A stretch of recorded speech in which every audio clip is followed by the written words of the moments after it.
What's up, you guys? It's Breezy or Josiah here, back with a brand new video, and today I want to talk about Smokepurpp's new album, Florida Jit. As I'm sure you all have heard by now, the album only had 5K sales or less. This number was shockingly low to me and made me really curious as to why it sold so poorly.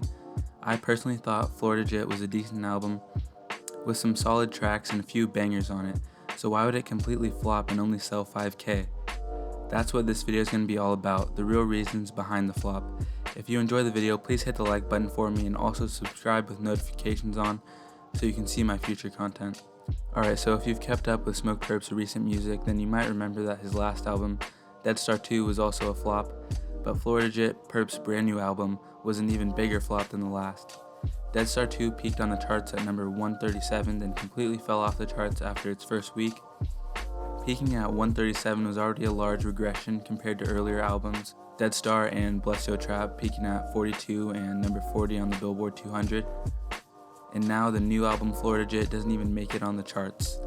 This is a true fall from grace for Purpp, and it's hard to watch from a fan's perspective.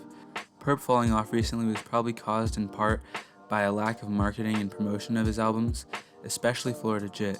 I mean, after Dead Star 2 flopped and Purpp allegedly lost a couple $1 million, I don't imagine Alamo Records would be very eager to pour a bunch more money into his next project, Florida Jit.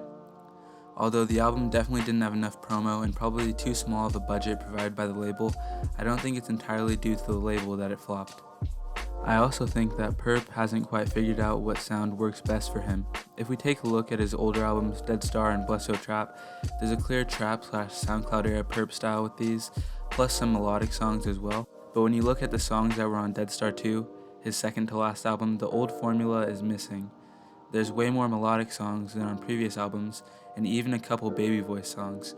I think that was an attempt at making a more experimental and unique sounding album, which is honestly a great idea. I just think that the execution was a little off. Dead Star 2 had some fire songs such as On Purpose, which was completely slept on, but it also had some songs that were completely new styles for Purpp, like the Cardi-like baby voice on Arriva. I think the different styles found on the Dead Star 2 tracklist is what made a lot of fans, who were probably expecting a second Dead Star 1 if you will, disappointed in the album. Others, such as myself, probably thought that the album was a bit underrated. Following the Dead Star 2 flop, Smokepurpp and his team must have went back to the drawing board and decided that he needed to revert to his old sound in order for Florida Jit to do well. But this time around, Alamo probably spent a fraction of the Dead Star 2 budget on Florida Jit. This was their first mistake.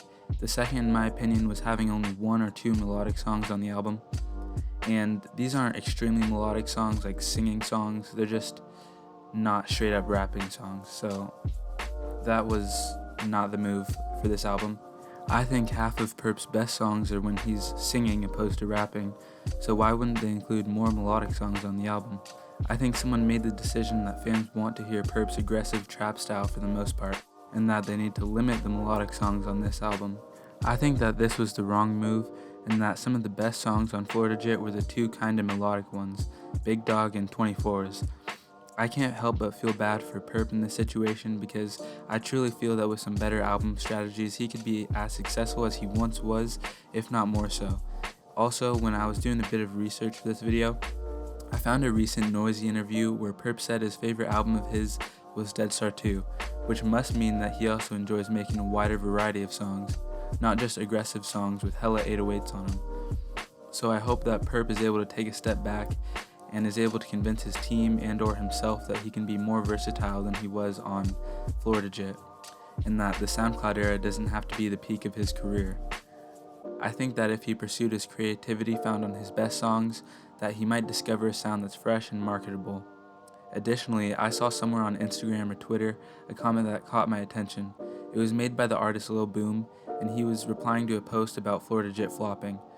He said something along the lines of, "Everyone is clowning Purpp for his low sales, but no one is pointing out how the Rona pandemic is affecting all streams in the market, and that all streams/sales are currently lower than normal." I don't know how true this statement is, but I'd say it's more than likely true, and I wanted to be sure to include it as a side note.